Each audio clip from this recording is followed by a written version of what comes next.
बिस्मिल्लाहिर्रहमानिर्रहीम। अस्सलाम वालेकुम। पीके फूड सीक्रेट्स में आप सबको खुशामदीद है। आज मैं आपके लिए बहुत ही ज़बरदस्त सा चिकन कॉर्न सूप की रेसिपी लेके आई हूँ, जो कि इतना मज़ेदार बन के रेडी हुआ है। आज आप इसको घर में ट्राई करेंगे तो आप रेस्टोरेंट के सूप को भूल जाएंगे। इससे पहले कि मैं इस रेसिपी की तरफ चलूँ, मेरे तमाम व्यूवर से रिक्वेस्ट है कि जिन लोगों ने अभी तक मेरे चैनल को सब्सक्राइब नहीं किया, प्लीज़ वो मेरे चैनल को सब्सक्राइब कर लें और साथ बेल आइकॉन का बटन प्रेस कर लें ताकि मेरी आने वाली हर नई वीडियो का नोटिफिकेशन उनको मिल सके।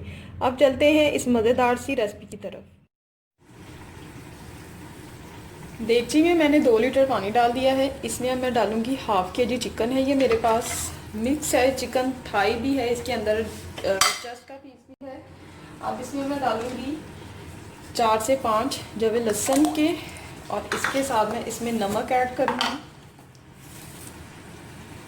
1 टीस्पून के करीब मैंने इसमें नमक डाल दिया है और इसको मैं कर दूंगी कवर। हाफ आवर के लिए, आधे घंटे के लिए मैं इसको कवर कर दूंगी कि अच्छी तरह से इसकी जो स्टॉक है चिकन की यखनी वो अच्छी तरह से तैयार हो जाए। जब यखनी रेडी हो गई थी तो मैंने इसमें से चिकन को निकाल लिया था और उसको यखनी को मैंने छान लिया था और चिकन को मैंने श्रेड कर लिया था इस तरह से। अब मैं ये सारा चिकन इसमें डाल दूंगी। इसके साथ ही ये मेरे पास है 1 कप उबली हुई मकई है, स्वीट कॉर्न। इसको मैंने थोड़ा सा पानी डाल के हल्का सा 30 सेकंड के लिए ब्लेंड किया था। बीच में कुछ साबुत है और कुछ पिसी हुई है, वो मैं इसमें ऐड करूँगी। और इसके साथ अब मैं इसको 10 मिनट तक इसी तरह से पकाऊंगी। इसको मैंने 10 मिनट तक दरमियानी आंच पे कुक किया है। अब मैंने जो आंच है वो हल्की कर दी है। अब मैं इसमें डालूंगी हस्बे जायका नमक। क्योंकि हमने पहले भी ऐड किया था यखनी में, इसलिए नमक कम ही डाला है। और अब मैं इसमें डालूंगी हस्बे जायका काली मिर्च पिसी हुई। आप अपने टेस्ट के हिसाब से डाल सकते हैं, ये मैंने ऐड की है।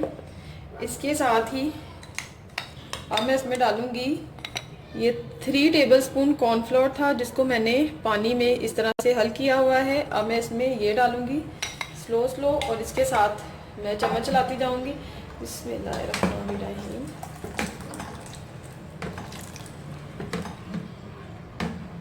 आप कॉर्नफ्लोर अपनी हिसाब से डाल सकते हैं कि आपको गाढ़ा सूप पसंद है या ज़्यादा आप पतला सूप पसंद करते हैं। अब इसको मैं 3 से 4 मिनट तक इसके साथ में कुक करूंगी। ये थोड़ा सा गाढ़ा हो चुका है। अब मैंने ये ली है 1 अंडे की सफ़ेदी, जिसको मैंने फेंट लिया था। अब मैं इसमें वो स्लो करके ऐड करूँगी। बिस्मिल्लाहिर्रहमानिर्रहीम। और आपने साथ साथ हल्का हल्का चम्मच हिलाते रहना है ताकि अंडे के बड़े बड़े पीसीस ना बने। इसमें पूरा अंडा नहीं जाता, सिर्फ अंडे की सफ़ेदी जाती है। अब इसी तरह से मैं इसको 3 से 4 मिनट तक कुक करूंगी कि अंडा इसमें पूरी तरह से पक जाए। इसके बाद ये सूप बिल्कुल रेडी है सर्व करने के लिए। मज़ेदार सा चिकन कॉर्न सूप रेडी है। इसमें जब सर्व करते हैं सूप को तभी इसमें सोया सॉस और चिली सॉस ऐड करते हैं और साथ विनेगर ऐड करते हैं। ये विनेगर में मैंने हरी मिर्चें काट के इस तरह से ये मैंने रखी हुई हैं। आप इसी तरह से विनेगर में हरी मिर्चें काट के इसको एक जार में भर के फ्रिज में रख सकते हैं। जब आपको ज़रूरत पड़े तो आप इसको यूज़ कर लें। आप इस रेसिपी को ज़रूर ट्राई कीजिएगा और मुझे कमेंट्स में बताइएगा कि आपको ये कैसी लगी। अपनी दुआ में याद रखिएगा। अल्लाह हाफिज़।